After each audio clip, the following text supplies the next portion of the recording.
अब हम लोग स्टैंडर्ड 10 का न्यू चैप्टर स्टार्ट कर रहे हैं, वो है एसिड, बेस एंड सॉल्ट।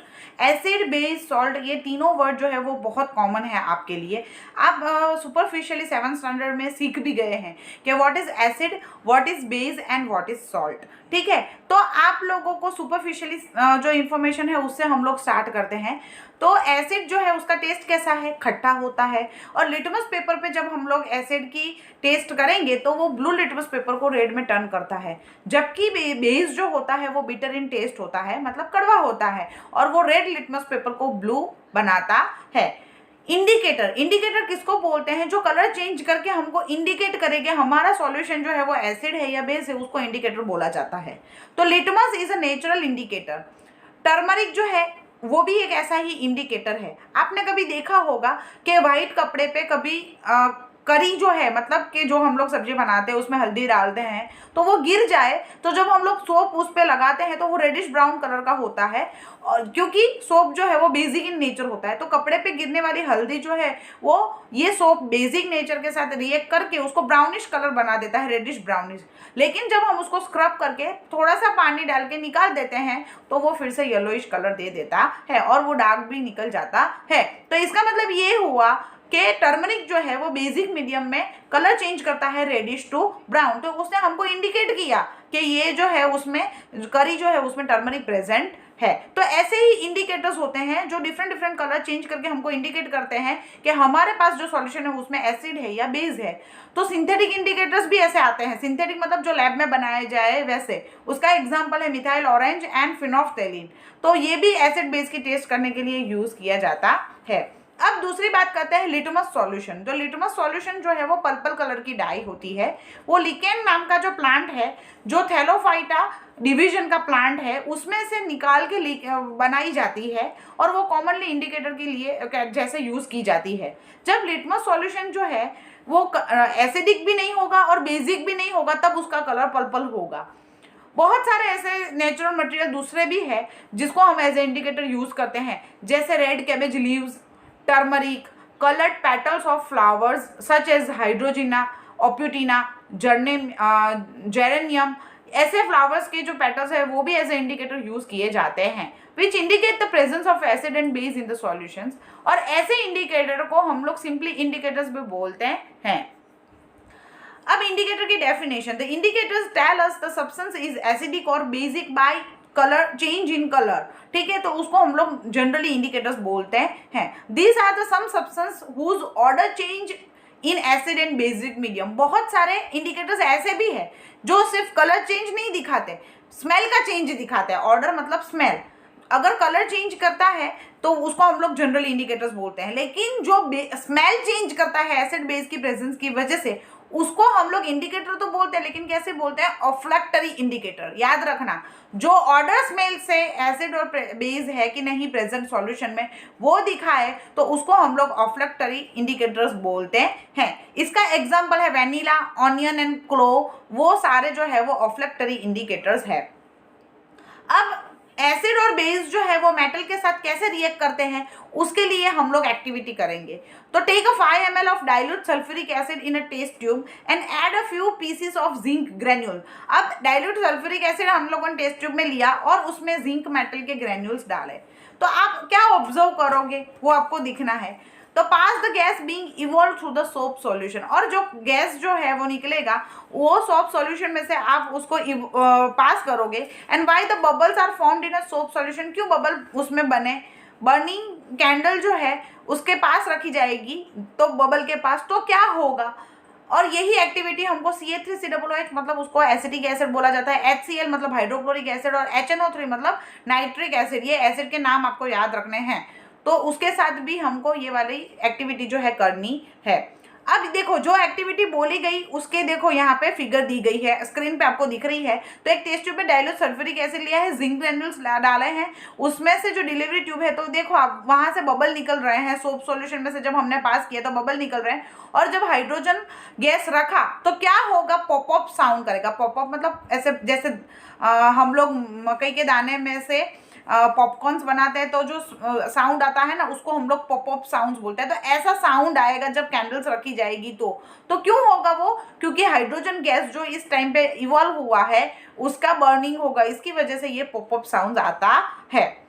तो ये हो गई एसिड के साथ मेटल की रिएक्शंस। अब metal carbonate and metal hydrogen carbonate जो है वो कैसे एसिड के साथ रिएक्शंस करते हैं, तो उसके लिए भी एक्टिविटी की गई है। तो उसमें आपको दो टेस्ट ट्यूब लेनी है, ए और बी। एक में आपको 0.5 ग्राम सोडियम कार्बोनेट डालना है Na2CO3 इन टेस्ट ट्यूब ए, और दूसरे टेस्ट ट्यूब में 0.5 gram of sodium hydrogen carbonate डालना है NaHCO3 बाइकार्बोनेट जिसको बोलते हैं हम लोग। अब उसके दोनों में 2 ml हमको HCl मतलब हाइड्रोक्लोरिक एसिड डालना है दोनों टेस्ट ट्यूब में। तो क्या होगा, तो जो गैस निकलेगा वो गैस को जब आप लाइम वाटर, मतलब लाइम वाटर किसको बोलते हैं, कैल्शियम हाइड्रोक्साइड सॉल्यूशन को लाइम वाटर बोलते हैं, उसमें से जब पास करेंगे तो क्या होगा, तो देखो टेस्ट ट्यूब 1 में क्या होगा, टेस्ट ट्यूब बी में क्या होगा, वो रिएक्शन से हम लोग समझते हैं। तो नीचे लिखी हुई है देखो, Na2CO3 के साथ जब 2 मोलिक्यूल्स ऑफ HCl रिएक्ट करेंगे तो वो 2 NaCH बनाएगा और H2O और कार्बन डाइऑक्साइड गैस जो है वो इवॉल्व करेगा। और जब बाइकार्बोनेट के साथ वो रिएक्ट करेंगे तब NaCl, Na2CO3 में भी NaCl तो बना, दूसरे में भी NaCl बनेगा और वाटर और कार्बन डाइऑक्साइड गैस जो है वो निकलता है। फिर जो ये कार्बन डाइऑक्साइड गैस जब लाइम वाटर के साथ रिएक्ट करेगा, अब आप लोगों को 7 स्टैंडर्ड वाली एक्टिविटी याद करनी पड़ेगी कि लाइम वाटर जो है वो कार्बन डाइऑक्साइड के साथ जब बनता वो रिएक्ट करता है तो वो मिल्की वाइट बनाता है। तो CaCO3 और H2O रिलीज होने की होगी और रिएक्शन कंप्लीट होगी। तो on passage of carbon dioxide तो रिएक्शन टेक प्लेस होगी। तो लाइम स्टोन जो है वो देखो जो कार्बन डाइऑक्साइड के साथ कैसे रिएक्शन होगा वो यहाँ पे दिखाया गया है। तो CaCO3 plus H2O plus CO2 तो CaHCO3 होल ब्रैकेट 2 बनाएगा। तो ये जो है वो बनेगा आपका, इसका मतलब ये होता है कि ये रिएक्शंस जो है उसको हम लोग ऐसे बोल सकते हैं कि मेटल कार्बोनेट और मेटल हाइड्रोजन कार्बोनेट जो है वो एसिड और रिएक्ट करेगा तो सॉल्ट और कार्बन डाइऑक्साइड और वाटर जो है वो बनाएगा। तो ये हो गई उसकी कार्बोनेट और हाइड्रोजन कार्बोनेट के साथ रिएक्शंस एसिड और बेस की। अब हम लोग देखते हैं reaction of metallic oxides with acid. तो मेटल ऑक्साइड मतलब क्या, कोई भी मेटल ऑक्सीजन के साथ रिएक्शन करके मेटल ऑक्साइड्स बनाता है। जब मेटल ऑक्साइड एसिड के साथ रिएक्शन करेंगे तो वो सॉल्ट और वाटर बनाता है। तो आप लोगों ने देखा होगा कि जो सॉल्यूशन जो है क्या करोगे आप, एक कॉपर ऑक्साइड का सॉल्यूशन लोगे बीकर के अंदर, उसमें डाइल्यूट हाइड्रोक्लोरिक एसिड डालोगे और स्टर करोगे, स्टर मतलब हिलाना, तो स्टर करोगे तो क्या होगा, तो जो ब्लू ग्रीन कलर है सॉल्यूशन का वो कॉपर ऑक्साइड जो है वो और कॉपर ऑक्साइड उसमें डिजोल्व होगा, उसकी वजह से ब्लू ग्रीन कलर जो है सॉल्यूशन का वो कॉपर का क्लोराइड के साथ रिएक्शन होने की वजह से वो चेंज हो जाएगा। तो मेटल ऑक्साइड जो है वो एसिड के साथ रिएक्ट करके सॉल्ट और वाटर जो है वो बनाएगी। अब एसिड का सॉल्यूशन जो है वो वाटर में हम लोग डालेंगे तो क्या होगा, इलेक्ट्रिसिटी में, तो वाटर के अंदर जब एसिड डाला जाता है तो वो वाटर को आयोनाइज्ड फॉर्म में ला देता है, जिसकी वजह से इलेक्ट्रिसिटी वो इजीली कंडक्ट कर सकता है, क्योंकि हाईली आयंस प्रेजेंट होने की वजह से इलेक्ट्रिसिटी जो है वो इजीली पास होती है। इलेक्ट्रोलाइसिस आप लोगों ने सुना होगा कि इलेक्ट्रोलाइसिस इलेक्ट्रिक करंट की वजह से वाटर का टूटना, वो प्रोसेस को इलेक्ट्रोलाइसिस बोला जाता है। तो आयन फॉर्म होते हैं। तो वाटर के अंदर जब हम लोग एसिड्स डालते हैं तो पास ऑफ इलेक्ट्रिसिटी जो है वो उसकी टेंडेंसी जो है वो बढ़ जाती है।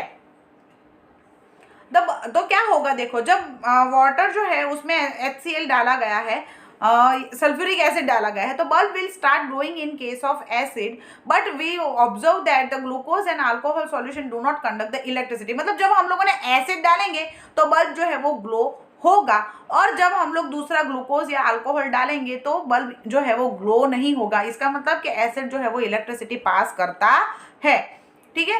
तो वैसे ही the glowing of bulb indicates that the flow of electric current through the solution. इसका मतलब कि एसिड जो है वो वाटर को आयन, मैंने ऑलरेडी बता दिया, H plus ion and OH minus ion में बनाता है, जिसको प्लस आयन को कैटायन बोला जाता है, कैटायन, और माइनस आयन को कैटायन बोला जाता है और प्लस आयन को एनायंस बोला जाता है। तो आयंस बनाने की वजह से वो इलेक्ट्रिसिटी को इजीली पास करता है, ठीक है। अब दूसरी एक्टिविटी दी गई है यहाँ पे, तो आपको क्या करना है, तो preparation of HCl gas, HCl gas कैसे बनाया जाता है वो एक्टिविटी आपको यहाँ पे दिखाई गई है। तो इसमें आपको H2SO4 का सॉल्यूशन जो है वो लेना है और फिर उसका रिएक्शन करवा के उसमें से देखो जो गैस है HCl गैस वो निकाल के वो ट्यूब से कैरी करके वहाँ पे कैरी फॉरवर्ड किया गया है। तो ये एक्सपेरिमेंट में क्या होता है, देखो हाइड्रोजन आयंस जो होते हैं HCl के वो प्रोड्यूस होते हैं, मतलब HCl वाटर के साथ रिएक्शन करके H3O प्लस और Cl माइनस बनाएगा। तो H3O प्लस को हम लोग हाइड्रोनियम आयन बोलते हैं। तो ये जो हाइड्रोनियम आयन है वो अलग से एग्जिस्ट नहीं रह सकते हाइड्रोजन आयन जो है वो, इसकी वजह से they exist to combine with the water molecule and hydrogen ion must always be shown as a H plus. तो जिसको हम लोग H3 प्लस H3O प्लस बोलो या हाइड्रोजन आयन्स बोलो, वो भी हम लोग वो एक ही बोलते हैं। क्यों, हाइड्रोजन आयन जो है वो इंडिपेंडेंटली स्टेबल नहीं है, इसीलिए वो वाटर के साथ रिएक्ट करके उसको हाइड्रोनियम आयन में कन्वर्ट किया जाता है। H प्लस को हाइड्रोजन आयन बोला जाता है, H3O प्लस को हाइड्रोनियम आयन बोला जाता है, जिसकी दोनों की टेंडेंसी सिमिलर होती है। तो उसको ऑलवेज हाइड्रोनियम आयन के फॉर्म में ही रखा जाता है, वाटर के फॉर्म में। तो जब NaOH के साथ वो रिएक्ट करेगा, जब डिसोल्व किया जाएगा तो वो Na plus ion and OH ion बनाएगा, ठीक है। तो अब क्या होगा कि पोटेशियम जो है KOH जो है वो K प्लस और OH माइनस आयन बनाएगा, और मैग्नीशियम हाइड्रोक्साइड जो है वो Mg+2N2OH आयन जो है वो बनाता है। तो OH आयन जिसमें प्रेजेंट होता है उसको हम लोग बेसिक बोलते हैं, और H प्लस आयन जिसमें होता है उसको हम लोग एसिडिक बोलते हैं। और बेसिक को दूसरा वर्ड आल्कली भी बोला जाता है, मतलब मैं बेस बोलूँ या आल्कली बोलूँ एक ही बात होती है।